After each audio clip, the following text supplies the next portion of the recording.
अग्निपथ योजना दाऊ साजिला जुआड़े देखिब सियाड़े आंदोलन सबुआड़े निया निया बिहार रे जलुछि ट्रेन जातीय संपत्ति जली पोड़ी छारखार एमाने आंदोलनकारी ना आंदोलन नारे हिंसाकारी भारतीय सेनारे भर्ती पाई केंद्र सरकार अग्निपथ नारे नुआ योजना आरंभ करिथिबा बेले याकू विरोध करी देशर विभिन्न स्थान रे युवक माने हिंसाकांड घटाइछंती। विशेष करी रेल स्टेशन रे भंगारुजा करने सहित ट्रेन जाली देइछंती। एथिजोगु सारा देश रे 340 टी ट्रेन चलाचल प्रभावित होईछि। केंद्र सरकार जेउ दिन ठारू अग्निवीर स्कीम घोषणा करिछंती सेही दिन ठारू सेनार आशायी जवान मानक मध्यरे असंतोष देखा देइछि। जुआड़े देखिब आंदोलन आउ आंदोलन एमिति कि अनेक स्थान रे आशायी जवान माने ट्रेन जाली देथिबा नजर को आसीछि। देशर जवान हेबा पई जेउ आशायी माने राति दिन एक करि देथिले तांकू केंद्र सरकार काहेकि ठकिछंती किछि एमिति प्रश्न करिछंती आशायी जवान। किछि राज्य रे हिंसात्मक आक्रमण परी आम ओडिशार कटक रे एही हिंसाकांडर प्रभाव देखिबाकू मिलिछि। कटक रे देखिबाकू मिलिथिला अग्निपथ योजनार आंदोलनर निया। हजार हजार संख्यक आशायी जवान राजरास्ता को ओह्लाइथिले। स्थिति एपरी होइथिला जे पुलिस बाध्य होई लाठी चार्ज करिथिला। एपरिकी सेनारे जोग देबाकू थिबा आशायी जवान माने उत्त्यक्त होई सरकारी जिनिस भंगारुजा करिथिले। हेले सरकारी संपत्ति नष्ट करिबा पूर्वरु आशायी जवान माने जानिछंती कि केंद्र सरकार बाहर करिथिबा अग्निपथ योजना विषय रे। सेही जवान माने जानि रखंतु एहा हेउछि भारत रे प्रथम अग्निवीर स्कीम। अग्निपथ योजना नियुक्तिर सर्वाधिक बयस सीमा हेउछि 17.5 वर्षरु 23 वर्ष भितरे नियुक्ति मिलिबो। दशम पास और चतुर्थ शिक्षागत योग्यता थिबा युवक युवती माने अग्निवीर पदवी लागि आवेदन करि परिबे। 3 मास भितरे नियुक्ति प्रक्रिया आरंभ हेबो।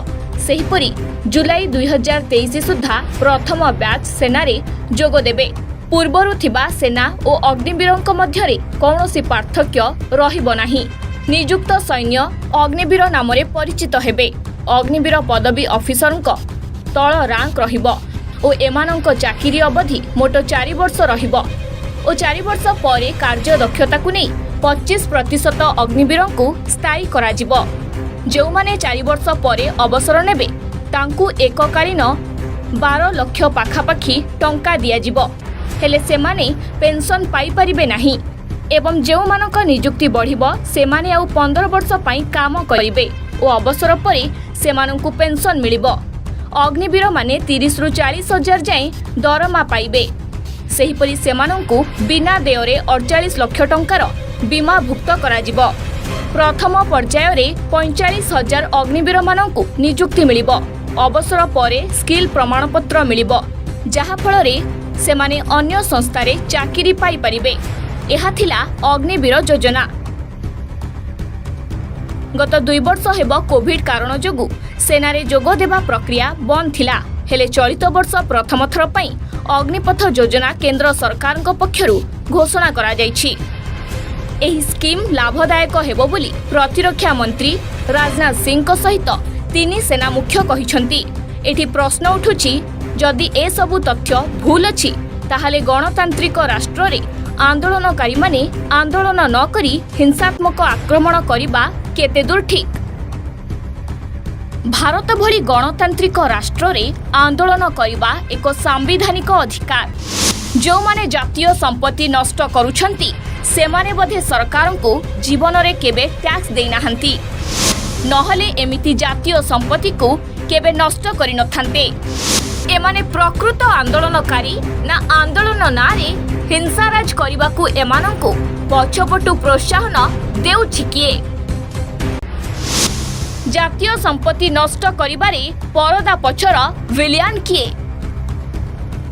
आमे आंदोलनकारी को विरोध करूनु, आंदोलनकारी आंदोलन तरीका को विरोध करुछु। जे केही भी साधारण लोक एमानंकु देखिबो आंदोलनकारी बोली कहिबनी। एभरी हिंसात्मक आंदोलनकारी को केही भी एबे समर्थन करिबा उचित नुहे। भगत सिंह, सुभाष बोस, महात्मा गांधी भली अनेक महापुरुषों बलिदान रे तैयारी होईछि एही भारतर माटी। एभरी हिंसात्मक आंदोलनकारी को केही भी एबे समर्थन करिबा उचित नुहे।